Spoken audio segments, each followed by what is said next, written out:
I wanted to talk through today a general top line concept for, I'm going to give myself 6 minutes and I'm going to go 10 minutes of Q&A on the back end. I got like 100 questions that came in. So there was a lot to come in.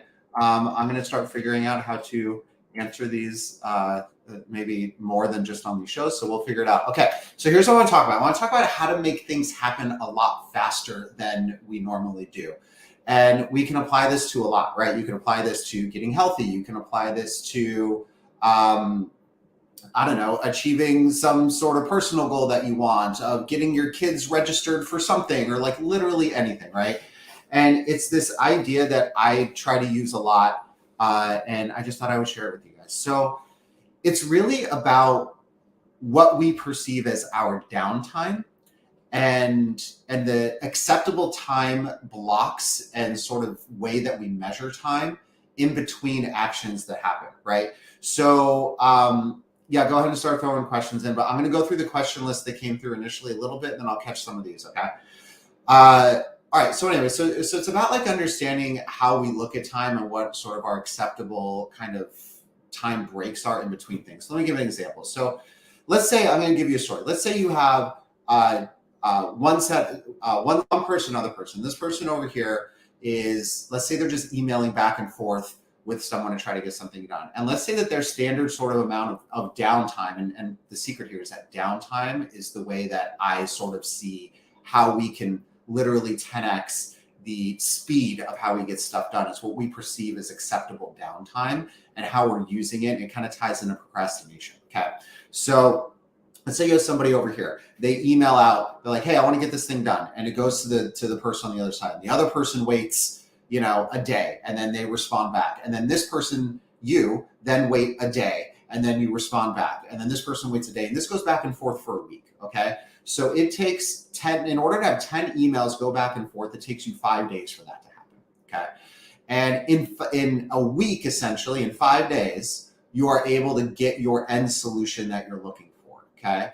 And a lot of us look like this, like, hey, let's get this thing done. And then we get kind of sidetracked over here and we start worrying about something else. Oh, I need to go back and look at this thing over here. Oh, a day's gone back. Let me check my email for the email from the people who are going to install my new thing at my house. And oh, they actually offered me an install date 4 days ago or 2 days ago, and I didn't see it. So now let me set the install date. And it gets dragged out later and later and later, right?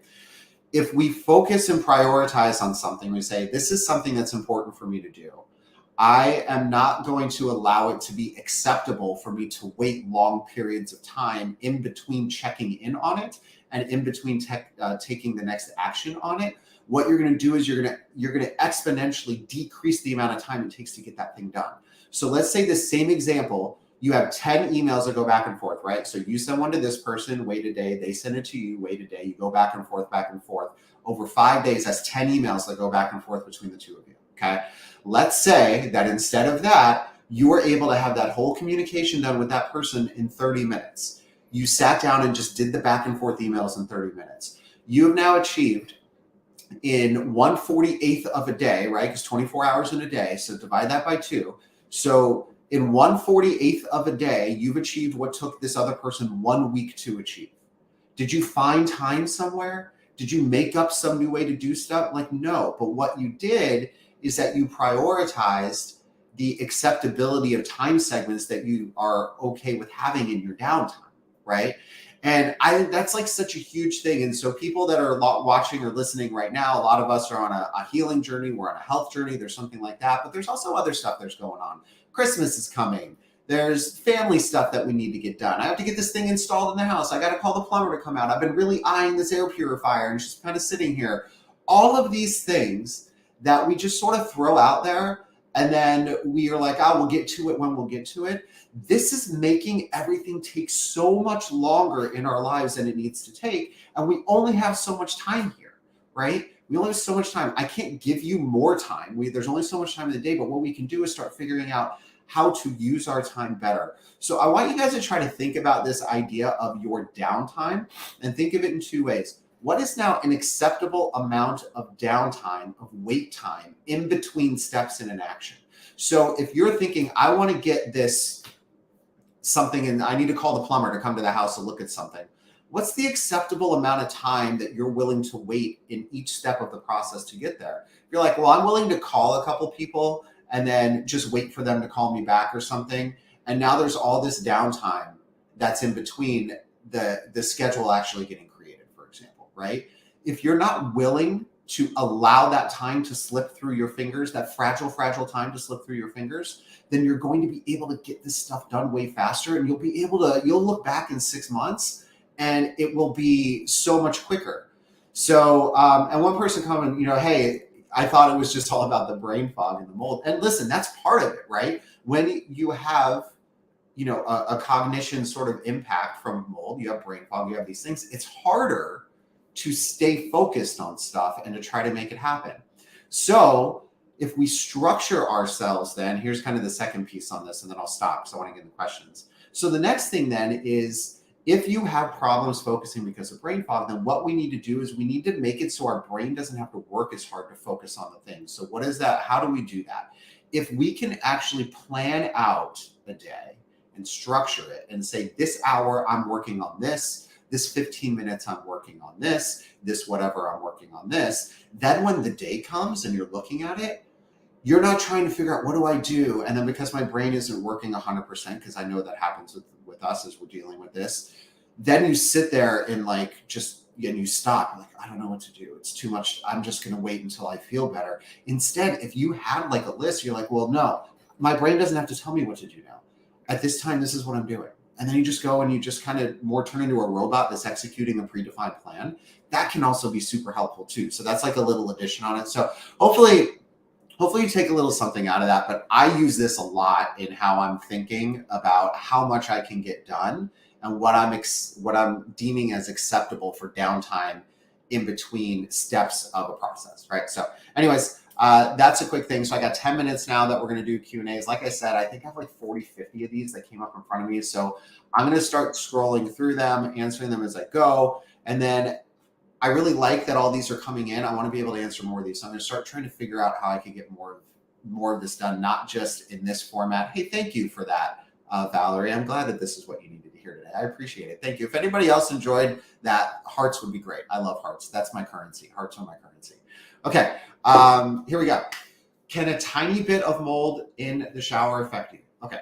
So a little bit of mold in a shower, can it affect you? The answer is yeah, right? Again, tiny, what does tiny mean? Our eyes can only see so much. We don't know what tiny means, right? Just because you only see a little bit on the front doesn't mean there's not a much bigger problem on the back. So can it affect you? The answer is 100% yes, it can. The thing is, how do we address it? How do we figure it out? And at the end of the day, when it comes to a shower specifically, you have to understand, is it more of a surface issue? Or is there something possibly growing behind the tile? Is water getting back behind the areas, or the walls behind an issue? Is the shower pan under an issue? There's a lot of pieces to it. And showers can be one of the biggest problems that we're seeing in a house. I mean, it totally can be. So we can't dismiss the impact of a shower. But to answer this question quickly, yes, they can. So this is for Monica Page. I highly recommend getting this looked into. If you want to look at a single area, in a room like this, and you're not looking for your whole house, we have our app-guided inspection companion now that ties into my team. You could go to yesweinspect.com/together. You can actually literally just order like a single room, and in the room we could look at the shower, so you would order a bathroom. What tests do you recommend for mold in the home? All right, what test do I recommend for mold in the home? It is the dust test, hands down. It is a screening test. Okay, so some clarity on this question. It's to test to understand if there is a problem in the home, not to figure out if there's a problem in this wall or that ceiling or this over here or that over there. Those are different types of tests. There's a lot of different types of tests we use. There's strengths and weaknesses for different types of tests. So I'm going to answer this question in the vein of what is the test that I recommend to have just the best understanding of, if I have a mold problem, how bad is it? How does it rank compared to other homes? And how should I be thinking of next steps? And that is called the dust test. You could go to that at thedusttest.com. It's literally dust collection. I've talked about it before. It'll show you kind of the whole sort of load of mold that's there and what's been going on. Next one. My 2-year-old has MCAS, so mast cell, after severe exposure to mold. Is it possible to ever heal? Is it possible to heal from mold in general? The answer is a resounding 100% yes. And I want you to hear this because I know that when you're in it, especially with your kids, it feels like it's like, how do I do this? It's overwhelming. Can this ever happen? Every day I'm fighting and struggling to try to push this through. And I don't see like that it's really getting better. And I will tell you this, I'm gonna tell you a quick story. There was a boy that we don't work with him, we worked with his family, obviously. But the reason that we were working with the family is that this boy, he was 9 years old. They moved into a new house. Within 9 months, I don't know why 9 was so like prevalent in this, but it was. Within 9 months of moving into this house, the boy went from playing, Pee Wee football and Little League and all that stuff to being wheelchair bound and on a feeding tube in 9 months of moving into this new house. Okay. Went to a bunch of doctors, finally figured out that mold was the big trigger. He was, a big toxin was coming in here, and that was his issue. Had us come in. We go through the house. There wasn't even massive issues in the house. There was just a massive issue in the HVAC system, which was pumping just terrible things into the house. Because he was so young, it was impacting him really, really aggressively. There's a couple other things in the house, but they fixed the HVAC thing, cleaned the house, followed, the recommendations and stuff. And again, within months, he was back to playing football, playing Little League, doing all these things. Now, this is a very truncated, like acute type of issue, right? Like I came in, massive hit, very, very significant symptoms, removed the thing that was causing my problems, and bam, all of a sudden I came up, right? I want to share that story though, because this is the question that the parents were asking when we came in. Is it even possible for him to get better? He's deteriorated so fast that he can't even feed himself anymore. And the answer was yes. And I've seen this happen on a gamut and a range of kids and situations and adults and all these people that we work with. I see it happen all the time. And I want you to know that it 100% can happen. All right. So keep positive. All right. Keep looking for the right doctor to help guide you through it. They need to be mold literate. They need to understand how all of this works. And then hopefully, we can help you in the way that we can on everything. Okay, next question. How to decontaminate a clean home after you bring something that was contaminated? Okay, so how do we basically clean a home if we feel like we cross-contaminated it? So this is really good because it's easy. It's really just a deep cleaning of the house, right? Think of it like spring cleaning on steroids. Cross-contamination just means that spores and fragments and stuff from something that you brought in have moved around and it's got caught up in the dust and in the settlement in different areas of the house, and it's getting popped up into your breathing zone and you're breathing it, okay? So what we need to do is we need to clean the house, essentially. It's not that there's sources all over the place now. It's not like all that's going on. We just need to do a cleaning to kind of get rid of some of that cross-contamination that came in. I can't go into all the specifics of it. Maybe I'll build something around this for you guys to give you. But think of it like spring cleaning on steroids. The big priority here is removing dust, right? Dust is what harbors everything. If you could do that, it's not going to pop up in your breathing zone, and you won't have as much exposure. And then obviously remove whatever cross-contaminated the place. Okay. Okay. Item removed from a moldy home. Can you remove all mycotoxins? Okay. So this is a content cleaning question. So can you clean your stuff if you come from a house that had a moldy issue? I'm not going to go super into this. Go to cleanmymoldystuff.com. Again, cleanmymoldystuff.com. I have an entire content cleaning guide on how to clean stuff, what can be cleaned, what can't be cleaned, what to use, when to use, where to do it, all the stuff. Go there, get it, free download, really like extensive ebook for you to really understand that. Okay, so I've got about 3 minutes left here, and I'm going to, let me see.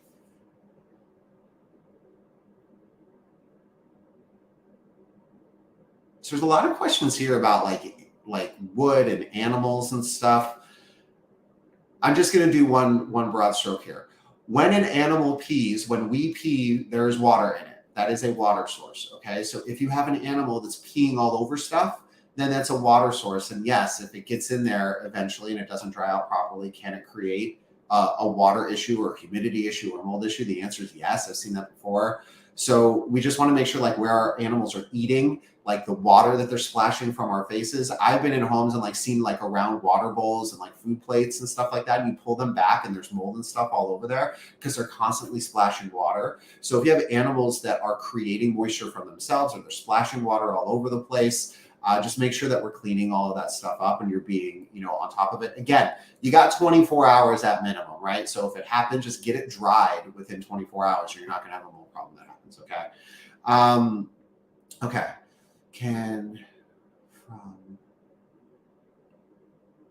So some of these questions, guys, if they're like tough grammatically, I can't really get through them. So just to let you guys know, how to keep mold off of a new fiberboard plenum. Okay, this is a good question. So this is a question more about how to keep mold from growing in your HVAC system, right? So a fiberboard plenum means that you have an insulation inside of your HVAC system. You love my sweater. Thank you. It's brand new. I appreciate it. Brand new from Target for like $17 for the bin. It's great. Anyways, the bigger question on how do I keep mold from growing on insulation in an HVAC system is that you should not have a whole lot of insulation in your HVAC system. There are certain places where it goes. Typically it goes in your air handler unit where the blower fan is. That's usually where your insulation goes, but you don't want it in your plenum. So you specifically talked about it in a plenum. Your plenum, just so you guys know, a plenum is where like your return vent is. So in your house, like where the air gets pulled back into your system, there's like a kind of a box in there. That's what your plenum is called, basically. You should not have any insulation in there. That should not be an insulated thing. You should not have insulation anywhere in your system except in that one compartment area where it's needed, because insulation is going to hold all of these fragments and mold and all this stuff. Mold is going to grow in all this stuff. If it gets in your ducts, there's people have ducts that are insulated all the way through. You get massive mold problems in these things, all right? So step one, reduce all of the insulation in your HVAC system. So there really shouldn't be any except for in that air handler blower compartment area. And then how do you keep mold from growing in there? It's a moisture thing, right? So one, make sure that the humidity in your house and everything that you're maintaining it, right? You don't want to have a massive amount of humidity, especially in the area where your unit lives. It's not just about the air that gets pulled into your unit, but if your air conditioning unit is in an attic and the humidity in your attic is pushing 60, 70% because you live in this house somewhere, you're going to have mold in your HVAC system. So you have to have your unit in a temperature controlled place. Otherwise, you're going to have mold that starts growing in your HVAC system. The other thing is you want to make sure that your system's just functioning properly. It's not leaking, anything like that, or something to create humidity or moisture. Okay, I'm 2 minutes over. There is this one other question that came in, and then Jody, who's on Facebook, literally just commented it again. What is this logo on my hat that I wear all of the time? Which it's an awesome question, actually. Somebody finally asked about something that's not mold related, which is fine. I know I'm here for that, but it's fun to get other questions. This is our family crest that I designed when my little baby firstborn, she just turned 5. Before she was born, I created a family crest for us because we didn't have one, and I just really liked the idea of it. So every single thing on here has meaning. It's a combination of like my wife and myself and the lessons that we want to instill in terms of values into the family. So everything in here is kind of incorporated into this crest that we created. And so I have multiple hats with it on there. The kids have shirts with the crest on there. Like they know that this is kind of our brand. And I just think that's super awesome. So I'm really into that stuff. Obviously, I do a lot of things, with marketing and stuff. And so, I think of it like that. But I actually think that having this is just a me opinion, but I think having something that our kids can look at and feel connected to, like from family, that's like a logo, that's like a brand. You know how we look at other brands, we're like, oh, I know that brand. That brand feels like I know that. Like it feels comfortable. I think that that's really cool for the family to have. So that was like why I wanted to put this together. And so I have this on multiple things, and that's what it is. So, all right, guys, I got to run. I got my daily ops meeting today to make sure that we're serving all you guys the best that we can. But thank you guys for joining. So here's the plan. I'm going to be moving forward minimum 2 days a week. I'm going to be doing these things and trying to give you guys more of a heads up on when they're coming. And I'm going to try to do a little more if I can. And then I just went through like maybe 5 questions and there was like 50. So I'm also going to try to figure out how to get more of these things in a way where you guys can get answers to stuff outside of sitting here and watching me ramble on for 15 minutes or 20 minutes. So all that said, thank you. Appreciate you guys. Oh, hey, you had an inspection with us just a few days ago. Well, Jody, I hope it went well. So hopefully it is. You're listening and you're giving me positive feedback. So hopefully you're happy with it. I'm sure that it did. Hater is one of our best guys. Anxious to get your report. I'm sure that you are. It's very common for everyone else to be anxious to get their reports too. You're going to be very excited because we just rolled out, which I haven't really started talking about yet, but I'll share with you. My director's been mad at me. We just internalized and standardized what we're calling our remediation priority methods. This is like the biggest thing with reports when they go out, is that here's a report, here's all the things, what do I do now? Here comes the flood of overwhelm, here comes the anxiety, I don't understand anything that's in here. We've been doing this like on phone calls for years, but I wanted to start delivering this when the report came. So you have a one sheet that literally shows you every spot that was tested and just the priority in terms of should this be addressed before this or before this. That way, when you look at it, you say, oh, I might have 5 or 10 things, but there's 3 of them that are top priority, and it helps guide you in terms of like where to start focusing your energy. So Jody specifically, since you're going back and forth, this is gonna be cool for you. And for anyone else who works with us, this is now standard practice. So you're gonna be getting our right now I'm calling it our RPM inside internally in the company. I might call it something else later, but the RPM is a really big piece, which is the report priority method summary that comes out to you guys, so the RPM summary. And it's going to show you essentially what you need to be focusing on, where you need to be driving your attention to get the biggest impact for your remediation dollars. So that's what it is. All right, guys. Love you guys. Thanks for hanging out. I will talk to everyone later. Have a great one.